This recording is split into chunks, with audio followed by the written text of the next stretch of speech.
Another very unique exposure that I want to talk about briefly is silage defacing or removing that front face of a bunker silo. We have seen some injuries that have occurred across the country. There was a very high-profile death about 10 or 11 years ago in the state of New York. It involved a young man. He was 18 years old. He started his work early in the morning on a modest family-run dairy farm, and it was a farm where safety had been emphasized over and over again.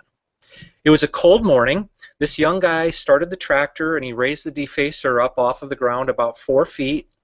We're not exactly sure why this happened, but he engaged the facer with the hydraulic lever, or the defacer with the hydraulic lever, and for some reason he climbed off of the tractor with everything running just to sort of do a quick check. Nobody knows exactly what happened, but he walked around the right-hand front side of the tractor and his work jacket got caught in the outer edge of this defacer. It snagged him obviously very badly, badly enough that it actually picked him up and he rotated with the defacer. His uncle heard what was happening. He saw the situation. The uncle ran over, shut off the tractor. He was able to get the young man down. He had to cut loose some clothing and he called for help. While he waited for the ambulance and the sheriff to arrive, he tried to give CPR, but by the time the sheriff got there, the victim was dead. These kinds of things, unfortunately, happen all too often on dairy farms, someplace around the country, almost on a daily basis. And in Wisconsin, we see frequent deaths and fatalities after being wrapped up in machinery. Do not get off of any moving machine with the parts moving. It's just too risky. I'm going to turn it over to Brian Holmes for some additional safety reminders. Thank you, John. The other big concern with feed out is overhangs in bunkers and piles. These silage ledges can avalanche and trap a person under several thousand pounds of silage.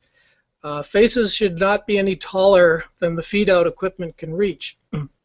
Avalanches can also occur without an overhang, so consider all feed out faces unstable and stay away from them. The key point is to stay back from the feed out face of a bunker or a pile at a distance of at least 3 times the height to avoid being engulfed by an avalanche. So if you're looking at a feed out face that's 10 to 15 feet high, you need to keep a distance of 30 to 45 feet back from that face.